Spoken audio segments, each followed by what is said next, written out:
No offense, like I love my family, but like we're watching Arlo or Moana like at night. We're not watching Daniel Tiger. No, we don't watch Daniel Tiger at night. Why? It gets him hype. Gets him too pumped up. Elliot will. It gets him hype. He'll be up. Or Mickey Mouse. Can't watch Mickey Mouse House. He'll be up.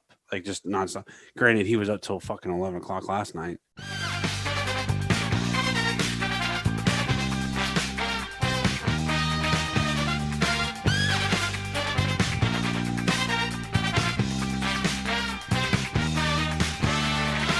About time, Cookie. Hello, Cookie. Were you just now watching your match? I saw you in the drive. No. I'm watching Mike's match right now. I'm actually laughing at the commentary. It's pretty funny. Well, because it's his. I love that Cookie acts like he's fluent in Spanish. Tell me you're conversational in Spanish, Cook. And Cookie really only knows like one or two words. That's not true. None of this is true. None of this is true. I have a minor in Spanish from college. Okay. From college. From college. So you know it's legit. Okay. Not Duolingo. It's from college. No Rosetta Stone shit. It's from college. All right, Cookie. Hey, talk to segment in Spanish then. I've been studying Spanish since I was in 6th grade. So right, y'all can so did I. I had to take it in class, but I just knew how to do the Macarena. Yeah, I could. Oh, that doesn't mean shit. Conjugate. Okay, but like German for a long time there. I took a couple Latin classes in high school, and I'm conversational. Yeah, I took 4 years of German, and then I took a year in college. But that year in college was easier than like the last year. Little did I know. Get this. So I go to every class every day, and then like the last week of class, he goes, "Oh yeah, because like learning languages is cumulative. If you get like a 80 on your first test, but you get a 94 on your second, I make your first test a 94." I look at the, I go like, this motherfucker. I wouldn't have come to a single goddamn class. You just showed up to the final, got a 92%. I was so pissed. That's bullshit. I get it. Also, disclaimer: they literally just changed the time to the draft. So I know, fuck me. I know. 2 o'clock or. No, they changed it. No, they changed it to tomorrow, so we don't even have to worry about. Fuck you, Cookie. I know. I'm sorry. They literally just changed. They literally just changed it. The 2 o'clock hard. Hey guys, I have a hard out. I have a hard out at like 3:15. Cookie, I was going to be finishing my project. Well, now you can finish it when we're done. And Shut the fuck up, Tolbert. Take a nap. Exactly. Thank you, Tolbert. All right. Hey, Aaron, I can feel the anxiety about this project. Again, Triple H said, "Be where your feet are."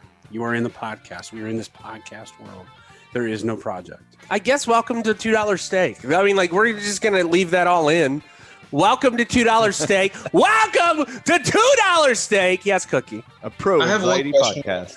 Are you going to say hola to $2 Steako? What? Hola, mis amigos.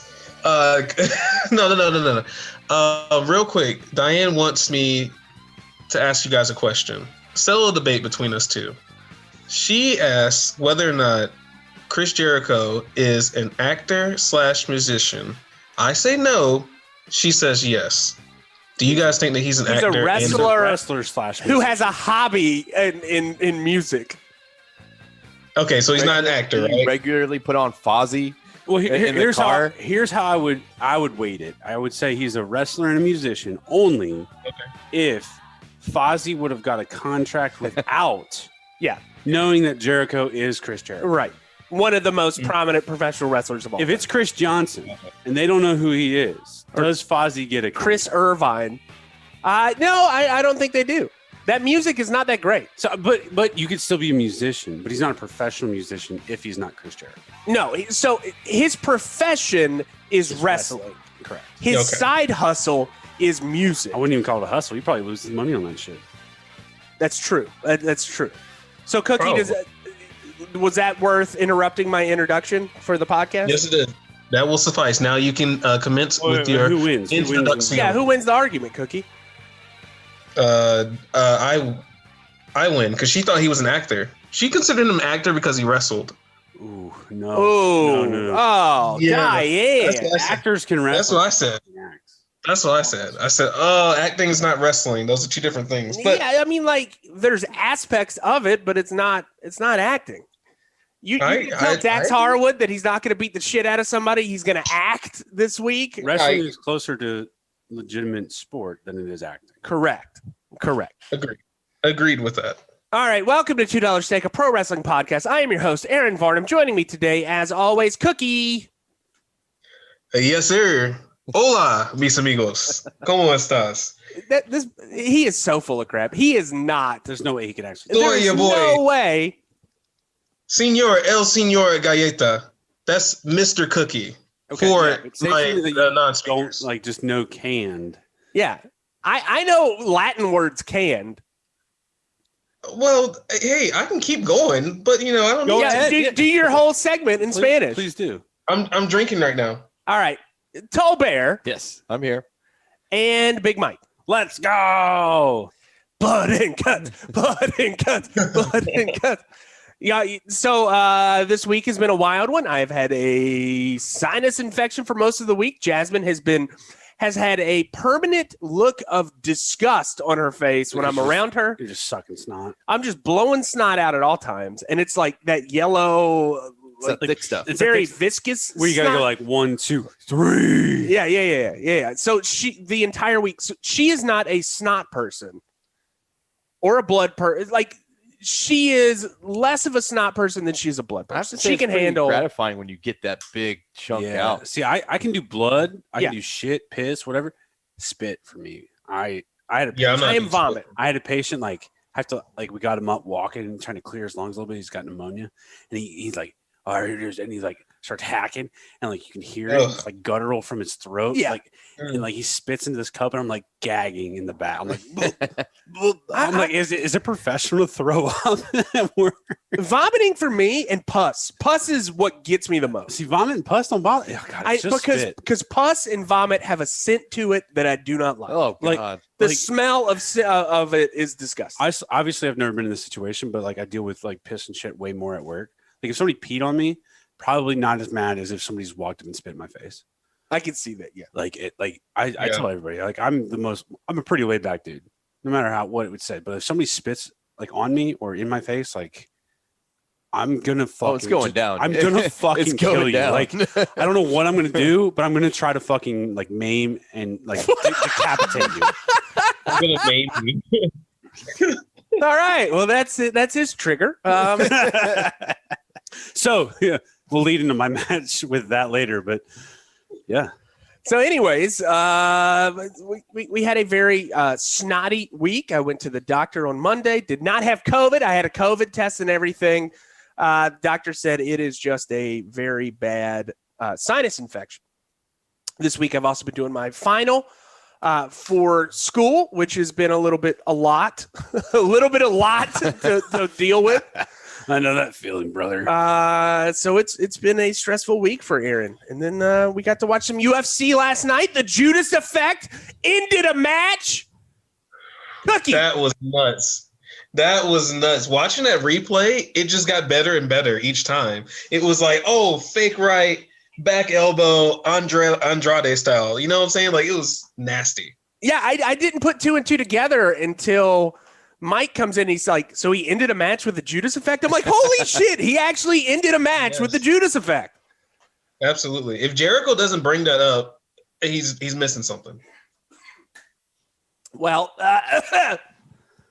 they're still feeling the effects of all the tree sperm. Oh, the tree sperm. I went to the Farmer's Supply yesterday, got us a brand new hibiscus. I got us some 10-10-10 fertilizer to put on the peach tree outside. I'm becoming nitrogen, phosphorus, and potassium.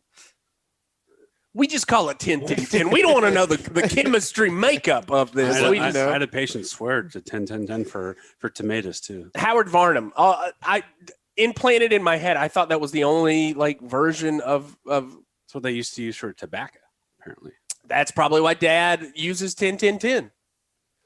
Not Rin 10-10, who was a dog. Anyways, Tolbert, I got to see you on Friday night. I got to have a couple beers with you. We got some beers with the crew. It's always nice to have beers with Tolbert on the weekend. Yeah. It's a rare thing, but it does happen. It's happened more often than not recently. That's good. But it has been good. We went to Lula's Haven't been there. Sorry, Mike. We went to Lula's for a while. Yeah, Nate told me. I was like so sad, but like I had the boys, so it's not like I could just. The boys would have loved Lula's. Honestly, you know what? We rocked up to Lula's once with Elliot strapped to my wife's chest in a baby Bjorn, and the guy was like, "He's got to go." I'm like, but he's not. He's definitely not overserved. What are you doing? He's like, he's not 21. I was like, but his feet aren't even on the ground. Yeah. And he's like, "Nah, man." So I just, being a parent, you got to realize that you can't do some of the things you want to do. I almost need to go to Lula's soon, and so I will maybe by myself. I don't know. Just go. It's a great place to go by yourself. I love Lula's. Yeah, well, I mean, we had it is my favorite. a great time. Favorite bar in Wilmington. It was an adventure. I drank a little bit. We had some fun. Yeah, Aaron had some PBRs. I watched Aaron have a beer at Waterline. I was like, okay, Aaron. I had 5 beers that night. Wow. I felt a little buzzy. That's 5 more than you've had in a year. Months. A year, yeah. It was an interesting night. It was a fun night, though. Y'all talk. I got to go get some water. Oh, my God. Tell me about your week, Mike. So, Tolbert, Aaron just totally drops the mic. He dropped. He literally just like throws his mic on the ground. This week, what did Mike do? Mike took his last and ever final for his class on Sunday. Got an 86%. Congratulations. Totally cool with that. And I'm done. It's all over but the fat lady singing at this point. It's just the paperwork. No idea what grades I got on anything else. But yeah, that's what I did on Sunday. I've kind of just enjoyed the week. I started getting caught up on the things I've been wanting to watch. So, God, Aaron's going to blow his nose. Don't do it in the mic. Oh, that's a juicy one. Oh, that's a little. Oh, he looked at it. Aaron's a looker. Aaron's a looker. He blew his nose and looked at it.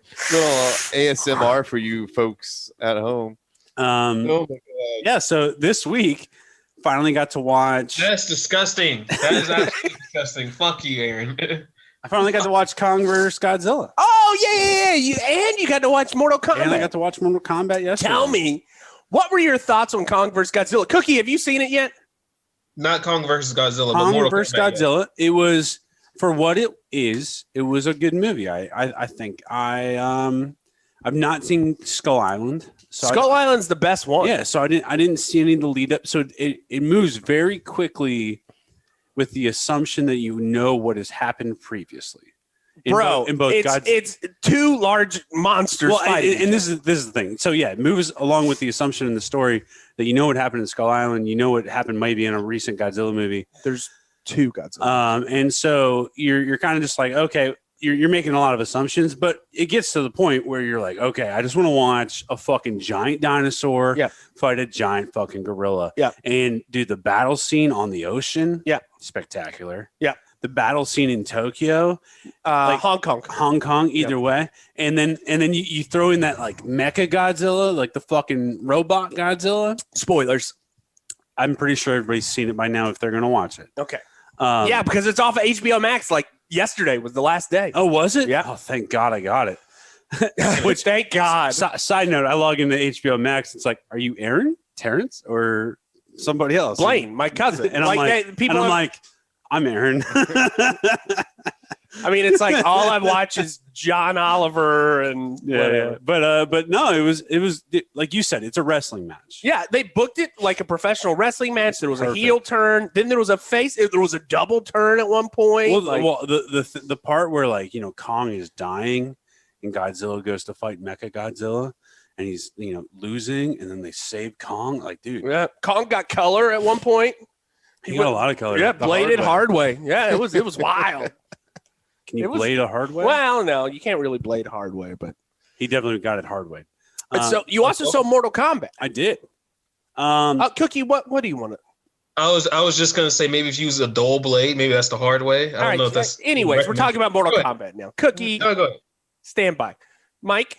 Mortal Kombat, not as good as the not as good as the original. Not as good. Haters, y'all are haters. Cookie, you didn't grow up in a time when the first one came out. Cookie wasn't even alive when the original Mortal Kombat came out. Were you born in 1995? I was born in 93. You were 2 years old. Okay, I was 2 years old. Yeah. I went back and I watched. Was it Back A? back A. No, it's forward A is the fireball. No, get over here. No, that's forward back backwards. A. No, back square. Forward A. No, or it's forward back A. Yeah, either way, he doesn't know what it was like to play living in the generation that we did, like going from NES to Sega, playing Sonic, whatever, and then you get a fucking Mortal Kombat. Dude, I played it in the Roses lobby. Yeah, dude, my favorite Hills, man. My favorite thing was cabinet. Going to Hills. My mom, we would go to Hills. We had a Hills here in Wilmington. We would go to Hills, and I would immediately sprint to the electronics section because they had fucking Mortal Kombat, Bone Storm on Sega, and you just play Mortal Kombat the whole time your mom's like shopping for shit. Yeah, it was great. I miss that, honestly. I remember when Super Nintendo first came out and they had like a Super Nintendo player at Walmart. And I remember playing Killer Instinct and Star Fox against other kids. I remember going to like Penny's, right? And they had like Sega, Nintendo, and something else. And it's like, all right, Mom, you go do your thing. I'm going to go over here. Right. Like, dude, can you imagine if they used to do it for like PS2, maybe even PS3 for a little bit with like FIFA and stuff. But kids in this generation just don't understand what it was like. Kids don't understand. Because moms didn't have cell phones. They didn't know where you were. You'd be like, hey, I'm going to stay here. My mom knew where I was. Well, but I'm going to stay here and either play this game or watch somebody play this game. So, but yeah, not as good as the original. Probably better than the second. Oh, it was better than the second. I didn't really care for the idea of the story. Yeah, the story was. It leads up to what will become the next movie. Yeah, it was not a good tournament. Well, it wasn't a tournament. Right. That's the thing. But Mortal Kombat's a tournament. It's like the whole idea of Mortal Kombat is a tournament. It's not a pre-tournament. Yeah. I didn't enjoy that.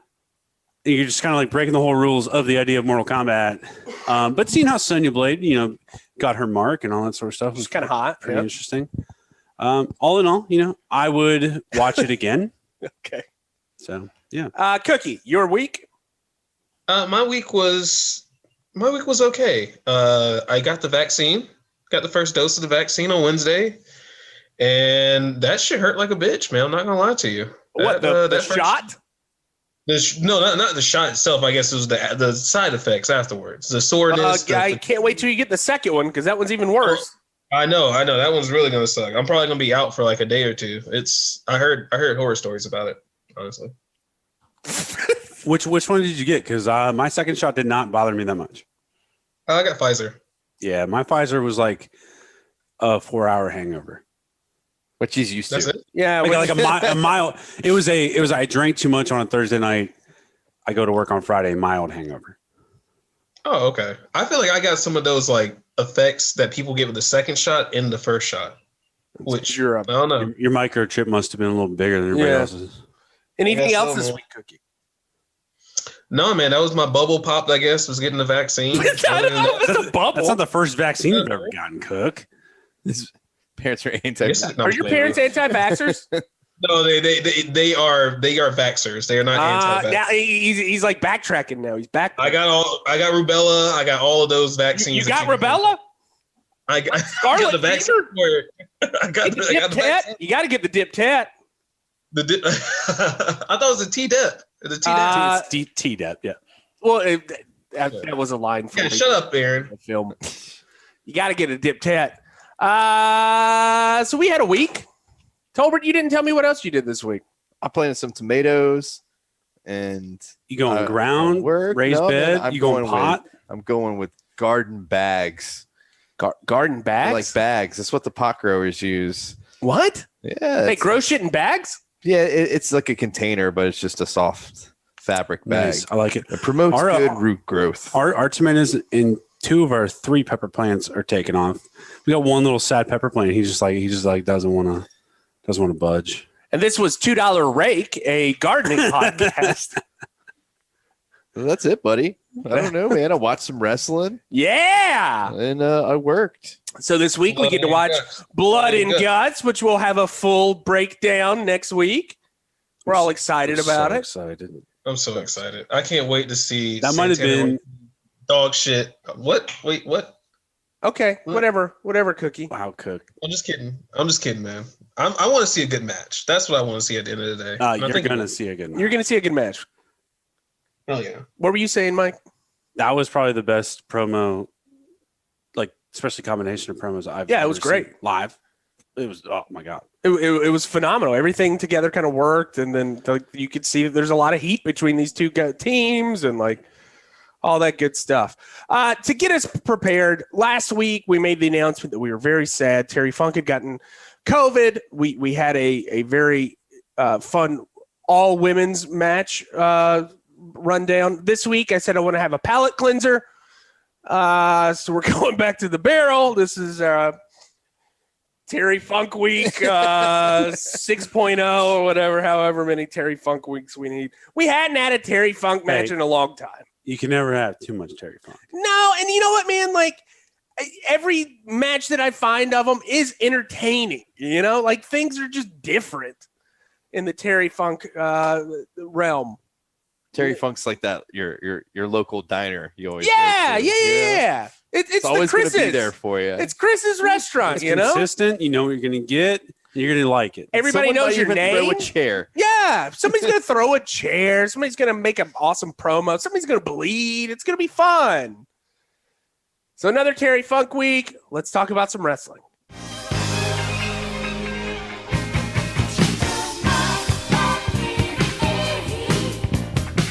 I want you, darling, to stay in my heart. You know I'm asking with all of my might. All right, for our first matchup of the evening, we got the big boy, Barry Windham, against none other than Terry Funk. Correct. Terry Funk versus Barry Windham, WWC Universal Championship Tournament. Not sure what round this is, but it happened on September 19th, 1986. What year do you remember when yours came out? I have no idea. Terry Funk looked like it.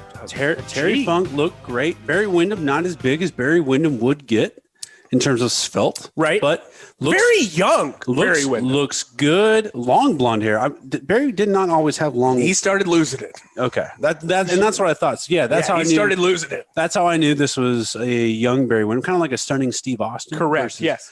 And parts unknown once you start off the match. You don't know exactly where it is. You know it's in a gymnasium because you see a basketball hoop. Yeah, that's right. That's right. You know it's somewhere in Central America because they speak in Spanish. That's right. So it's not at a Baptist church gymnasium. or St. Augustus or whatever, right. a Catholic school. Match starts off. Actually, before it even starts, you get Barry Windham, you get Terry Funk in the ring. Terry Funk's got his classic cowboy hat, stars and steers chaps. That's right. Somehow Barry Windham gets. Go ahead. Yes, Cookie. I'm just wondering which Terry Funk do you guys prefer? The chaps, the double cross ranch Terry Funk, or the stripes ECW T-shirt Terry Funk? Just curious. I'm at the opinion that any Terry Funk is good Terry Funk. There's not one better than the other. They're all on equal footing. I feel like there's just something about the cowboy hat, the chaps, and everything. I just feel like that makes Terry Funk. I like ECW. I would Terry say Funk. I would lean that way, but I agree with Aaron. Terry Funk is like a cheeseburger. Yeah, I mean, you're always going to be satisfied. Yeah, you're going to be happy with a cheeseburger. Like that's fair. But cheeseburgers can hit greatness levels, and Terry Funk absolutely. It's less about the costume and more about what stupid shit he does during the match to make me laugh. So we get Terry Funk, Barry Windham in the ring. Barry Windham somehow gets Terry's hat, puts the hat on, starts mocking Terry. Yeah. Terry immediately starts complaining to the ref. He's like, man, look at this guy. He's not allowed to do that. Blah, blah, blah. Wow. Terry is also like untying his chaps. Eventually we get to the beginning of the match. And for the first, 3-4 minutes, Terry's going full shit heel. And it's beautiful shit heel work. I don't know what the commentators are saying, but I do know from what I'm watching, Terry Funk is the shit heel in this match. They go for the very first collar elbow tie up. And Terry breaks it and he goes, he's pulling my hair. He's pulling my hair. We get Terry kind of chickening out of the ring. What I did love was at one point, Terry, they do an Irish whip, right? And you know how normally you whip, you drop down, the guy runs over you kind of thing. And Terry attempts to run over Barry, but he trips and he lands into the ropes and he gets all twisted up, just like Terry Funk would always get twisted up. And he's just kind of like dangling there, and he gets back into the ring. And then a couple seconds later, we get a very similar spot on the corner post where normally you do that like corner post, roll up, guys upside down, kind of hanging there. I don't know if Terry purposely just fucked it up or what, but he was hanging there, and then all of a sudden he like bounces and then falls out of the ring. This is 3 minutes into the match. What does Terry do? Terry starts stumbling around. What's Terry going to do? Terry's going to grab a fucking chair. Why wouldn't he? Throw the chair. Why would he not throw a chair? He's going to throw the chair into the ring at Barry Windham. And I go, this is the Terry Funk that I love. This is going home and having your favorite meal from your mother. That's right. This is exactly what I need. Mom's lasagna. Exactly. It's consistent. Mom's it's spaghetti. great. Mom's spaghetti. So Terry throws a chair. Terry throws another chair. Crowd's just like doesn't know what to do. We know, again, we're in some kind of Central America, Hispanic kind of country. There are policia around. Policia. Armed guards. Yeah. And Terry just does Terry's thing. And so eventually gets back into the ring. We do get a little offense back and forth. Yeah, Cookie. I will say, okay, you guys may make fun of me, but I did hear the commentator say the police are equally as confused as you see Terry Funk just like walking around outside. That added some context, and that is kind of funny that the police were confused at what Terry Funk was doing. Like, they didn't know where he was going, so they were like, the police are equally confused. You have no idea what he's doing. He's like wandering around the first section of the just being Terry Funk. And he's like, he hears 8 and he walks back over to the ring and rolls in. oh man. So that's the first that's the first third of the match. Yeah. It's Terry Funk being shit heel. Yeah. The second third of the match is kind of a good back and forth offensive between Barry Windham and Terry. They go to the outside of the ring several times. And I will say the thing I love about 80s and 90s wrestling is they're outside of the ring. They're not doing flippy, stupid shit. The only things they did outside of the ring were punches, kicks, throws into the corner posts, and sit back pile drivers. There was 2 of them. He took 2 pile drivers. Terry gave 2. Terry received 2. He giveth and taketh away. Over the course of the next 6 minutes, it was hilarious. And he fell on Grandma, and Grandma was like, "What?" Yeah, because again, Terry's going to sell these pile drivers way better than Barry Windham did. And so the final third of the match is Terry Funk being Terry Funk. Barry Windham's getting his shine. He's beating the shit out of Terry. Terry is the lovely wobbly legged man that we love to watch. And I love it because he sells so well. Barry hits him and he's stumbling and he leans down and Barry just uppercuts him and he just hits like a 360 spinning, falls down on the ground, and then he gets back up. And he at one point like fumbles into the ropes, like doesn't know what's going on, gets out of the ropes, kicks the ropes like he's like mad at the ropes. It's like, why are you holding me back? Damn you, ropes.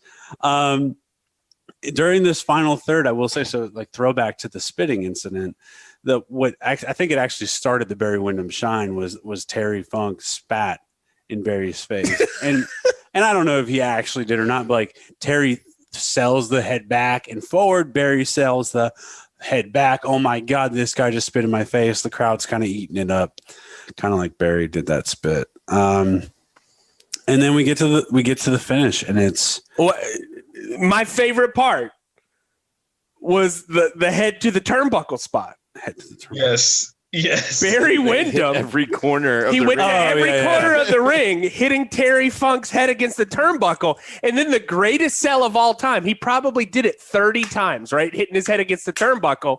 Barry Windham lets him go, and Terry's still doing the movement of bending down and going up. He's still getting his head against the turnbuckle. I did forget about that. And that's where like Terry Funk borders that line of over the top absurdity. Yeah. But but it never feels like too much. No, I could have watched it like when you're watching like some of the stuff today, it's like it just feels like too much when it's choreographed, or they're doing topes, or just like this to that kind of moves, where it's like Terry Funk just eating turnbuckle spots for 30. Yeah, like you said, it's just so. And then he kept selling. It was just but so and good. then he's like stumbling around the ring, like oh my god, he's like punch drunk. Yeah. And so we get to the point, and I didn't write any of this down, so I can't remember exactly. But Barry Windham rolls Terry up. Oh, Barry hits this beautiful Irish whip. Terry runs out, and Barry jumps over Terry to hit like a sunset flip. Grabs Terry's legs, rolls Terry up. 1, 2, Terry foot on the rope. 3. Referee sees Terry's foot, says, oh, no. Barry thinks he's won. Referee says, no, you didn't. Terry Funk then rolls up. Barry Windham grabs those tights like a motherfucker, sits back. 1, 2, 3. Terry moves on in the tournament for the WWC Championship. Amazing. Oh, and then what else happens? Well, Terry quickly rolls out of the ring because it's Terry Funk. He's like, yeah. Because he just cheated to win. And a commentator comes out. He's like, Terry, can we get an interview? Terry, can we get an interview? And Terry just like fucking walks away. And the guy, you hear the guy go, he's leaving. I think he's leaving. But then I go, I know that man. He's not leaving. I know where this match is. This match is in Puerto Rico. And why do I know that this match is in Puerto Rico? Because it's the same guy from the same damn tournament. I think Aaron and I were talking. Yeah, where I think it's the same weekend. And Terry comes back, and I'm like, oh, here it goes. And then Terry Funk just cuts this awesome promo, builds Barry Windham up, talks about how great Barry Windham is, how big of a beast he is, and how Terry Funk was able to beat this man without cheating, without doing anything illegal. And you know what? It's because he's from a cattle ranch in Texas, not one of these pig farms are surrounded by pigs. And every time he looks at this announcer, he says, you're a pig. You look at that belly, you pig. All I see around is pigs because this place is a pig farm. He also spit on him. He spit on Hugo. And that's how I know that this match was in Puerto Rico. Pig farm. Because Terry Funk hates pigs. Oh, wow. All right, good. 18 minutes of just amazingness. Like I don't like long matches, but like a Terry Funk match, it just tells a story. It's fun. Like, it's that classic, like, you build it up, you have your plot build up, storyline, and then the crescendo at the end, and it's just. And then the falling action, and it is the pig farm. Everything insane. Everything Terry Funk does is fucking gold. Yes. All right, Mike, do we have any kind of shit this week? I mean, you want to do hits and shits? Yeah, let's do hits and shits. We'll do hits. Okay. I thought I understand the idea of a parlay, but the term parlay just like seems kind of like weird and nerdy and stupid to me. Hey, when I hear the word parlay, I think of Pirates of the Caribbean. Yeah, and that's where I'm just like, parlay. What is it? Parlay. And you're just like, what is this? What is going to happen? But let me tell you, those 10 men made one of my, like, in terms of live wrestling, like me watching live wrestling, right? One of the greatest moments I've ever got to experience live. Good. Because those promos, you could tell they were just, they probably were like practiced a little bit in terms of just like talking points and all that sort of stuff. But man, I was fucking jacked. People were saying that was one of Chris Jericho's best promos ever. It was good. It was one of them. Dax Harwood said, you better kiss your babies goodbye because I'm going to fucking kill you. Yeah. Everything fucking about Santana, it, after Dax said that, like you mentioned it, Aaron, and as soon as you said it, I noticed it. Santana didn't fucking stop staring at Dax the whole goddamn time. The entire time. Minutes of that fucking thing. And Santana is just beaming eyes through Dax Harwood. Hell yeah. You got the two behemoths. Thank God they didn't let Jake Hager talk because just him staring at Wardlow for 10 fucking minutes was like I was like, this match is going to fuck.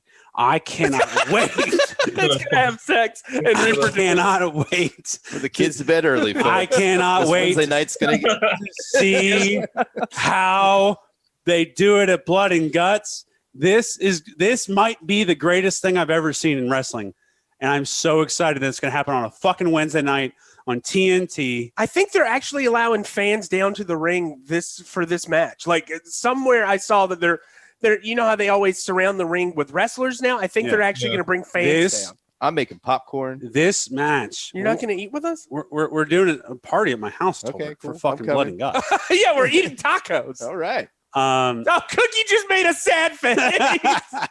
I cannot wait. We'll set up a Zoom cookie. Yeah, Put you in the corner. like I'll feed tacos to the camera. genuinely, Little plate in front of you. like I don't think I've ever been this excited versus like other than the first WrestleMania I watched after getting into wrestling. Yeah. And it's It's just a culmination of storylines. but it's just like a Wednesday night. I'm just so excited Yeah. because compared to everything that WWE does, which is just fucking turds, this looks and just feels like it's going to be amazing. Yeah. So that's on my hits list. what's on the this shits week. list? WWE apparently. They're turds. I had something, I forgot it, so it must not have been that big of a deal. All right, we can wrap No it. shits this week. No Let's wrap shits this week. Let's wrap it up. Mike gives Zoe zero Mike's shits. backed up. Zero shits. My name is Abdullah the Butcher.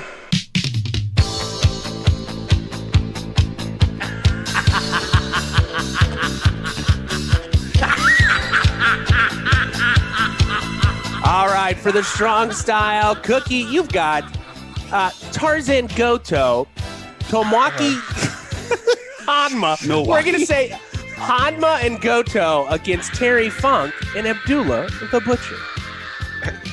Is it Honmo? Honma. Okay. Honma. I didn't know how to pronounce his name. So I was prepared to say Yellow Shorts because I did not know how to say his name. Yeah, yellow shorts. Okay. Anyway, it's okay. All right, so we got Terry Funk. Now, this is a Terry Funk match. So are we really surprised that the match starts with people, a.k.a. Terry Funk, being thrown outside? Streamer No. still in the ring 5 minutes into the match? We're not surprised. No. It's Terry Funk in Japan. This is what happens with Terry Funk when he goes to Japan. But I like how Abdullah the Butcher just stands there and watches Terry and Tarzan go at it on the outside. Like, Abdullah is just like, he's reached his peak in terms of laziness. And he's just like, I'm not doing anything, brother. Yeah, I'm just going to watch. What is he going to do? Abdullah is like me on a rugby field. Oh, my God. He really is. I know what I can do. I know when I need to walk and when I need to just jog. And he was like, I'm not going to expend energy for this. No, why not? Yeah. Yeah. He's got his zone, and he stayed in his zone pretty much the entire match, honestly. I will say, though, Abdullah used to be a hoss back in the day. You know, he could have given some of the big guys in the WWE a run for their money.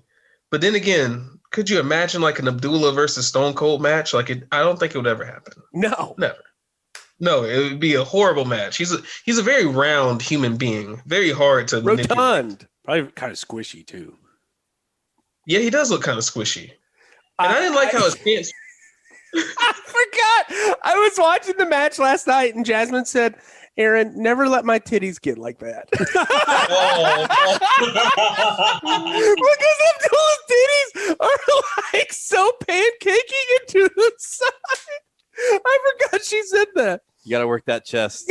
You gotta work them glamour muscles. Oh, there you go. Oh, it's bad. That's great. That is actually great. Let's just start the countdown off of that. Cookies, top 4. Number 1. Old Terry, he still got it. You know, he has to be the workhorse in this match. And it's a shame to say that because this man is 50 to 60 to 70 years old at the time. I don't know how old he is. We kind of did the math. It was like 20 years ago. He's almost 80 now, so he would have been almost 60. Jesus, man. That's crazy to me that this man who's like 50 or in his mid 50s is the workhorse in the match. He's the bump guy. Like, he is clearly, I think this is after his ECW days, if I'm not right. Yeah, correct. Yeah. Like, he is at the very tail end of his career, and he's taking the bumps. But, hey, he did it. He did it with a smile on his face. I love how he called Honma. He's I almost called him Homo. Honma. really insensitive. He called Honma. You see how he called him a little son of a bitch and then just slapped him across the chest? Yes, I guess. All right. Those headbutts, man. I love Terry Funk because he'll do the headbutt spot where after the headbutts, he gets punch drunk after he's the one that's doing them. Yeah, it hurts. It hurts. But that old 1-2 combo that he has, that old left hand, he still got it, man. He knocked both of them out. Honma, I got it right that time, and Tarzan. But here's where they lost me. Terry goes for his like patented spinning leg lock, and then he takes a flat back bump. Next thing you know, there's a fork in Tarzan's hand. But where did it come from, Aaron? Isn't that Abdullah's gimmick? Yeah. Do we have a curious case of mysterious butt fork? Ooh. Where did it come Did Tarzan pull the fork out of his ass? Yes or no? Why do I still have the bowl, Bart? Why do I still have the bowl?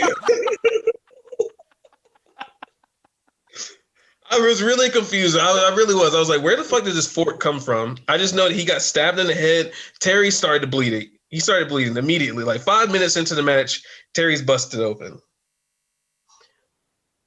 Number 2. Here's the disclaimer, guys. Worst part of the match right here. It's the teamwork on Terry. It's brutal. Like the cameraman gets a great shot of Honma holding Terry's face while Tarzan just like digs and scrapes that fork into like Terry's face. It's metal. It's super metal. Yeah. But it's also repulsive at the same time. It's gross. Like, there's a lot going on. 50 years old. Like if this was Mike's match and Terry's like a young 30-year-old, yeah, this would be fucking hardcore. I would love it. But Terry at 55 taking like fork spots and like just digging and scraping at his face, I can't do it. And by the way, mind you, Abdullah hasn't moved from his corner the entire time. Cookie, would it make you feel better? The entire time. That Terry was really enjoying what he was doing? Do I think it's off on the? I feel like Terry lives for that kind of shit. Yeah, I think so too. Like Terry wouldn't be like at 50 years old. Terry's got enough clout to be like, I ain't doing that. Yeah. do you know what I think would have ruined the world is if he had a match against Minoru. Oh, there's just two sick fucks going up against each other. Like, I don't know. I would pay $200 to watch that match today. Minoru Suzuki. 80-year-old Terry. I want to just go fishing with the two of them. Yeah, I would. Damn it. They ain't fighting. This was pretty cool. For the record, that lure was just cool as fuck. The what? The lure. Yeah. It's great. Yeah. That was badass. Anyway, but going back to my point, Abdullah hasn't moved from his corner. No help, nothing. Abdullah, in my head, I'm like, get your Urkel pants wearing ass over there and help Terry. Can we just talk about that real quick? My man's pants is to his nipples. Yeah. It's to his pancake nipples. It's so bad. It's a bad look, man. It's like it's Abdullah the Butcher.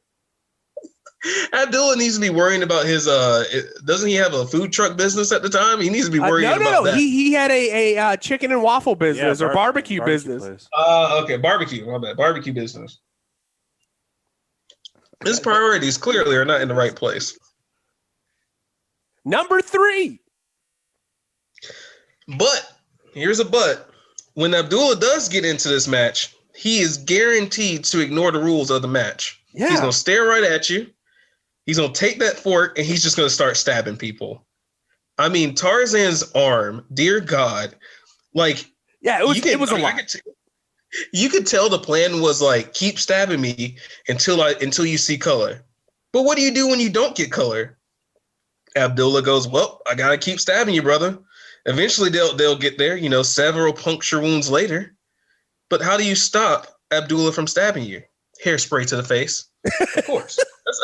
That's how you do it. I mean, it says it on the hairspray bottle. Will stop like messy hair and Abdullah the Butcher. But like Tarzan's arm is drenched in blood. I mean, he's like at least 8 or 10 times he was stabbed. Yeah, Is this what like Abdullah's matches used to be like, where he just stabbed? Yeah, probably worse. No, there was worse. I swear he had like 5 different holds. Like it wasn't even holds. I feel like he had like this like I don't even know what to call that. Like, he would just stab people in the neck. He had a bunch of nerve holes that he would do. But he didn't really do much in this match besides take that fork out and just start stabbing people. It was honestly ugly. What he probably could do in the physical shape he was in. Yes. That's true. That's probably true. I want to get like a young Abdullah match just to see, like, maybe before the scars, just to see if he did anything different, or has he always just been this lazy? It's going to be tough. I can get you one in the future. Okay. That's what I like to hear. Anyway, so hairspray to the face. Honma is bleeding. Funk is flopping everywhere, rolling all over the mat. Honma brings in this like Howard Varnum table. Yes. And there he goes, being used as a battering ram against Abdullah's massive scarred up head. I will say, though, I popped when Terry was getting slapped like face first into the table, because you can tell he just wanted to leave a bloody mark from his forehead on the table. Like he was no longer in sync with the guy who was supposed to be slamming his head in the table. It's like he was just like doing it himself. Mike described it as Wilson from not Survivor, Castaway. Yeah. Yes. The table. It's just like there's Terry's face. There's Terry's face on the table in blood. Yep. That table. Well, no, never mind. It got destroyed. But I'm saying it could have sold for a lot of money, and I bet Aaron Varner would have bought that table. I definitely would have bought that table if it still existed.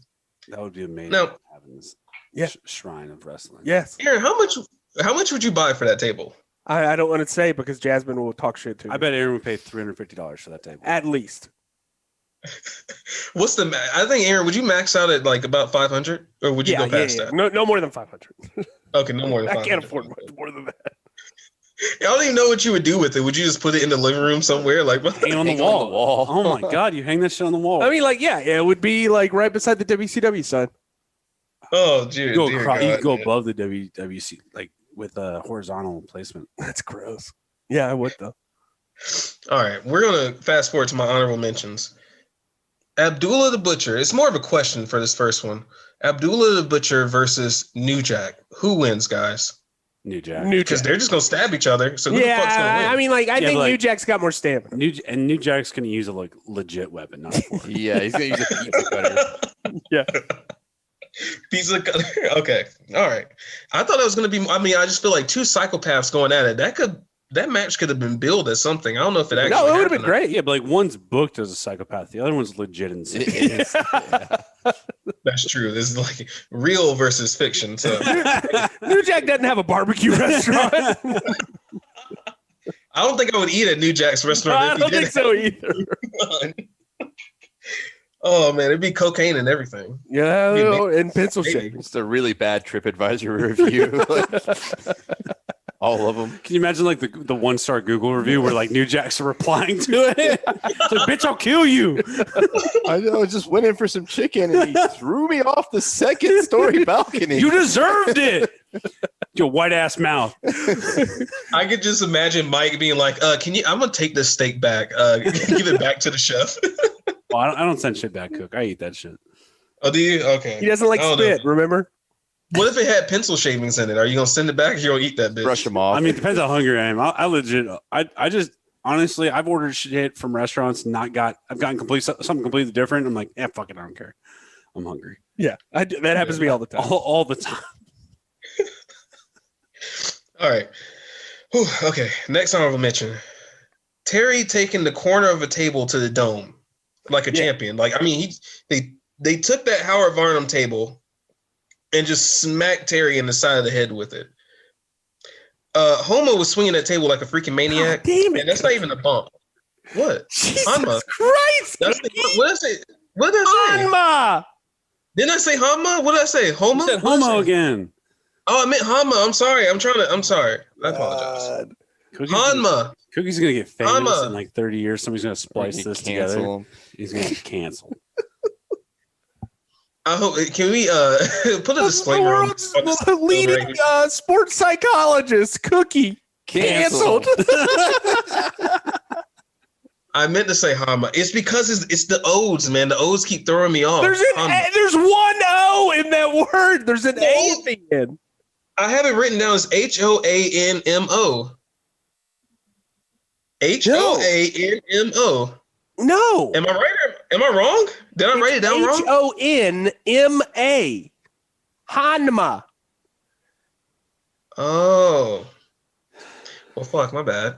Let's just go to number 4. Number 4. Let's do that. Fast forward. All right. Well, we found out that a Japanese Varnum table can break. All it takes is Terry Funk doing a superplex on it. That's it. That's all it takes. It was like kind of like a brain buster almost too. Well, did you realize that like the table is just a metal frame with like fake wood or plywood on top of it? Yeah. That shit looked like it hurt. It did not. Yeah.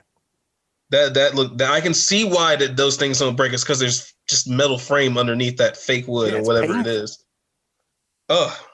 Anyway, Honma's head basically it's getting used as a I don't even know how to describe it. It's basically getting that fake wood broken over top of it. Right. Multiple times. I think at least 4 times from Terry Funk, 4 times from Abdullah the Butcher. You get a big elbow drop from Abdullah the Butcher. Honma goes down. Tarzan goes down. Abdullah the Butcher and T-Dub, Terry Funk get the win. Yeah, but they did Terry Funk dirty. Because didn't Abdullah get the pin? I agree. I don't think Abdullah should get the pin. Was Abdullah more over in Japan than No. Terry was? I doubt it. No. Right? No. When your brother is the sex god of the entire nation of Japan. Country. I had to ask. Almost continent of Asia. Listen, I'm with you. Terry Funk did all the work in that match. Listen, the only move that Abdullah did was that big obese elbow at the very end of it, and he took out Honma, got the win. He was probably just like, "Oh, Abdullah, you can take this one, buddy. Here, take it. I've worked enough. I'm booked. I'm booked next week. You can have it." You're booked. Anyway, the hero of this week, Terry Funk, gets the win. I'm sorry, along with Abdullah the Butcher. But this match, all in all, it was brutal. I mean, I'm not squeamish, but I don't like seeing 50, 60-year-old Terry Funk take a fork spot, to the forehead, getting slapped in the temple with a table. It's not for me. So I give this match 3 cookies. No, it's not bad. Cookie, this is where you're wrong. When I watch a Terry Funk match, I don't think about how old Terry Funk is. No. I just embrace the fact that it is Terry Funk. Because Terry Funk, the worker, at 30 was just as good as Terry Funk, the worker, at 60. 60-year-old Terry Funk did the butthole spot, which is one of the funniest things we've ever seen. Yeah, and it's just as good as the worker. Terry Funk taking that choke slam from the Undertaker in the middle of the cage to buy them time to get Mankind somewhat alert. That's why every Terry Funk match is 5 cookies regardless. Terry Funk he's an omnipresent, ageless gentleman when he gets in the wrestling ring. There is no cookie rating below a 5 for a Terry Funk match. For the first time ever, I will change my cookie rating on the spot. I've just realized that Terry Funk is Omni-Man for all my people who watch Invincible out there. No, Omni-Man's evil. Well, Terry Funk can be evil sometimes, Aaron. He can be evil in Puerto Rico, let me tell you. That's right. He can do it all, Aaron. Terry Funk can do it all. He's all-knowing. He's all-powerful. All right? Terry Funk is the man. 5 cookies. What was I thinking? Thank you, Cookie. Thank you for listening. For future reference. Thank you for listening to Reason. Terry Funk always gets 5 cookies. Because Terry Funk is the ultimate 5 cookie man. Can I say? Yes. Jasmine and I are talking about adopting a cat. An animal, right? Not a feral one-eyed. Not a feral one-eyed cat. No. She wants to replace Bitey in her life, so we're gonna adopt an animal. And she's like, if it's an orange cat, I don't know why she says an orange cat. She's like, you can name it Terry. I will name the cat Terry. Why can't it be any other? I don't know. I said, why not a black cat? She said, it just seems like better for an orange cat. You better find a fucking orange cat. Yeah, buddy, now you're gonna get scratchy. Find an orange cat. Itchy.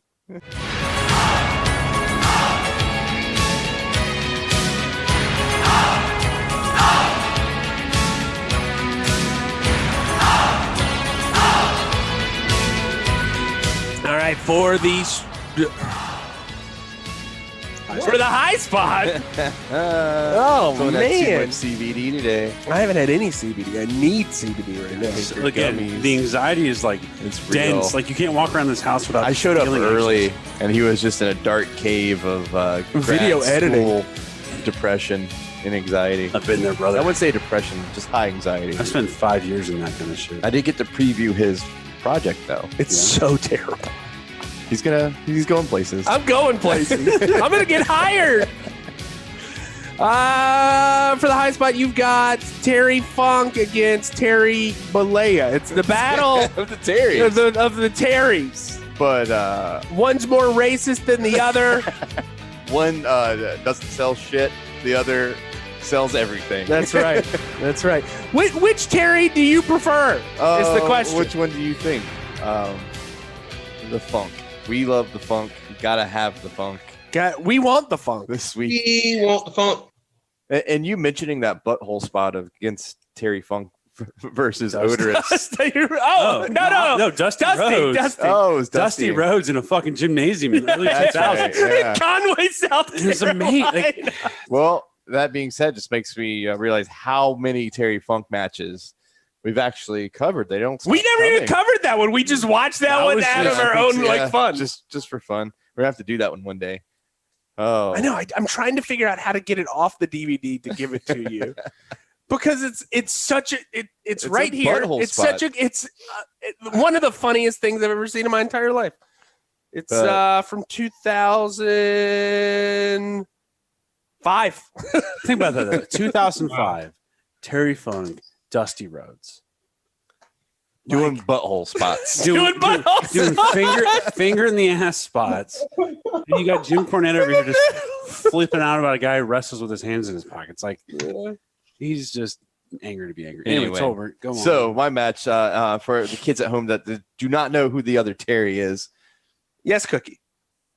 I'm just saying, could you imagine that dark side of the ring? With the butthole spot? The clash of My the pants were butthole. Oh, down, and then where were you when one of the greatest ever shoved his thumb Yeah. up the other greatest ever?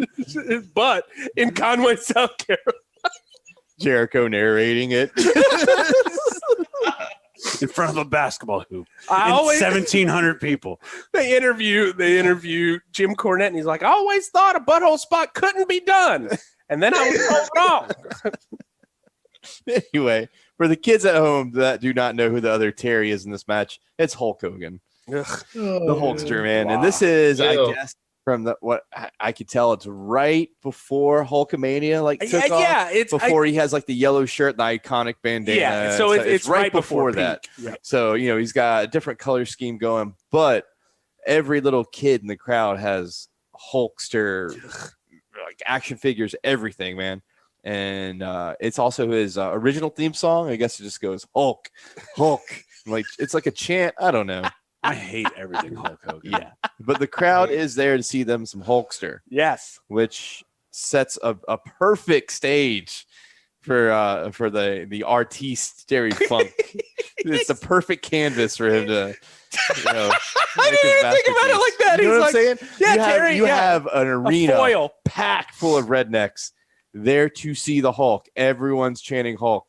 He comes out and just wrecks the house, dude. Yeah. He comes out in his poncho with his branding iron. The crowd automatically hates him just because the simple fact he's going against a Hulkster. Yeah, it's so easy. It's a night off for Terry Funk in a way. Yeah. So the commentators at the very beginning say Terry admits he's middle-aged and crazy. Age 46, hailing from the Double Cross Ranch, along with Mouth of the South, Mr. Jimmy Hart. So that's an added level of heat. You're turning it up to medium high right off the bat. I mentioned to it what we were watching it.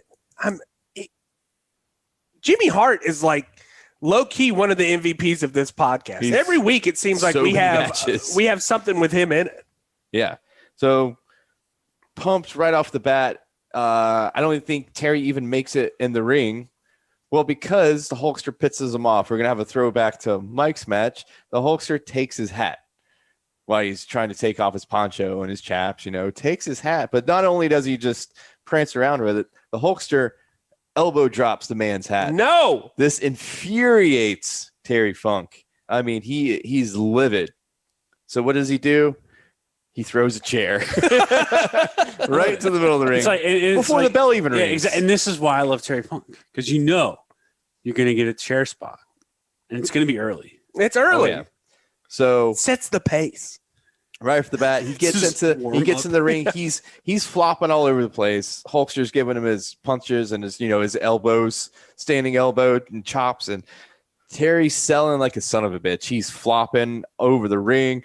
He actually, one of the first moves he sells, he flops into the corner and the cameraman gets in the way. I don't know if you picked this up. He goes, "Get out of the way, you asshole." Wherever this was broadcasted. Yes, sir. So he's getting heat right off the bat. So he gets a little offense on Hogan, which automatically just riles the crowd up, and just, like I said, just sets the stage perfectly. But every little move that Hulkster does, man, he's flopping over the ropes, getting tangled in the ropes, falling out, wiggling all over the place. And this leads to, I think, one of mine and Aaron's favorite spots. They start doing running the ropes, opposite directions. Oh, God damn. You got one guy going one way, one guy going the other way. You see it a lot, and it usually ends up with some kind of collision spot in the center. Well, Hulk grabs the ropes to stop himself. Terry keeps on going, but he just doesn't do it once. He does it like 3 times. Back and forth, back and forth, until he realizes what has happened. And he tries to slow his momentum, but he does like this weird, funny, just slow down motion. I never really thought about it, man. I think Terry Funk's one of his major influences, and this is not a bad thing, is fucking Looney Tunes. Like, he is a fucking cartoon. Yeah. Sometimes, like some of the like physical humor he can get out of stupid stuff like that. And that stupid stuff just, beefs up the baby face that much more. It's like Three Stooges kind of stuff. Yes, just like it's slapstick. Yeah, very just like flamboyant and over the top. Yeah, but not too over the top. We get stuff like this the whole match, and it really is a perfect matchup for Terry, to put someone over like the Hulk, because he just shines. You get, the bad heel spots that he does, with his tape, choking Hulkster with his wrist tape. I love that one. You actually see him break out into it, and Terry piggybacks the Hulkster around the ring for a little while. Like Yoda on Dagobah. Yeah. But he tucks the knees. It's little things like that. He keeps his knees tucked, so he's right up there on Hulk's neck. It's hilarious. So we get to a point in the match where Terry does get a little offense in. He even gets a pile driver in on the Hulkster. Which everything Terry does to Hulk, he doesn't sell it like Terry does. No shit. He sells it like 3 seconds maximum, and he's back up, with everything. But Terry does get a little offense in. We see Terry's on the corner. Hulk's going to suplex him over into the ring, right? Well, Terry reverses it, pins him, but the Hulkster has a leg on the ropes. Terry doesn't realize, much like Mike's match. Terry starts to celebrate prematurely. He's pumped. Jimmy Hart is in the background sneaking up to hit the Hulkster with the belt, because this is a championship match. Well, we get a little ref distraction. Hulk counters, kicks Jimmy in the dick, which leaves him flopping around on the apron. Vibrating. He vibrates. The man vibrates. For about 4 or 5 minutes, just shaking. And this allows the Hulkster to get a blow to Terry with the belt, get the pin, and win. Terry's pissed about this, man. Not only did he elbow dropped his hat, he just beat him up, threw him around, and now this. Terry thought he won fair and square in the middle of the ring, but he didn't. Well, Terry goes and grabs the bell. He grabs the timekeeper's bell, and he bashes Hulk's head with it. We get some back and forth. He grabs his branding iron, actually brands the Hulkster right on the chest. It's not hot though, so I'm like, is it just hurt? I think Jimmy kept it warm for him. Off a little lighter. Just you see a little imprint on his chest. I guess they'd like chalk it up with baby powder or something, but it's supposed to look like Hulkster was burnt. But can I just say that there was a spot where Hulk gets like wrapped up in the ropes, and Terry's punching the Hulk in the head, and they zoom in on the Hulk. And he's just fucking no selling it. And I'm like literally like I'm standing in my shed doing something. I look up and I'm just like, I see it because I've been listening to it. I see it. And I'm like, this is why I hate Hulk Hogan. Yeah. Like Terry Funk is punching you in the face, and you're not even fucking selling it. Damn it! You're not even turning your head. Yep. Terry Funk should sell the brand. like the bitch that he is. Great match though. Terry looked outstanding. Terry Funk did. Yeah, this is very early on in his career. He's got that luscious curly mullet of his. I would say this is probably like 15 years in his career. Yeah, this is middle-aged Terry Funk. Yeah, this is 40-year-old Terry. Early 80s Terry Funk. Putting over a young Hulk. This is post NWA champion, right? Dude, we have never had like a legit Terry Funk match. I'm like thinking about it now. All of our matches that we've ever had with Terry Funk is Terry Funk, sideshow Terry Funk, like fun Terry Funk. But like that's the best Terry Funk. We've never really watched one of his do they have like a 1970s NWA? Yeah, but they're all like 50 minutes and he's like going. My match had an hour time limit. Yeah, they're not going to do an but hour. You think Hulk Hogan could work an hour match, bro? Hell no. All right, give me your HighKu. Not the hat, fella. No. Terry's in town. Chairs will fly. Yes. Fuck yes. you, Hogan. Yeah. Yeah. Hell yeah. God, can you just Fuck end you, every Hulk. HighKu with fuck you? It's like the Iron Sheik. Yeah. Fuck you, Hulk Hogan. I tried to make it work. I wanted the inline to be. Some say he just kept running. Yeah. It was kind of like Forrest Gump, in the football scene. Stop, Terry. Stop. You'll have to text that to me, and I'll Put it in reverse, Terry.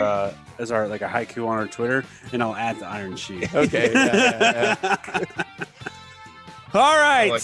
Hopefully, I'll feel better next week. Yep. Yeah. There we go. I will feel better. Eat some local honey. I hear. I don't know. Kukanuka honey or whatever. What are those CBD bath bombs? Yeah. Oh, we've already used all of them. No. All right. Thank you for listening to $2 Steak of Pro Wrestling Podcast. We'll do another episode next week. There will not be, I don't know. I'll let you guys know on Friday. Next week, Mother's Day? We might do it next Saturday then. Ooh, call your mamas. Call your mamas. Mother's Day is next Blood week. and Call guts. my mama. Blood and Benjamin did. What about Bagwell's mom? Oh, fuck. Someone better get her down. Fuck.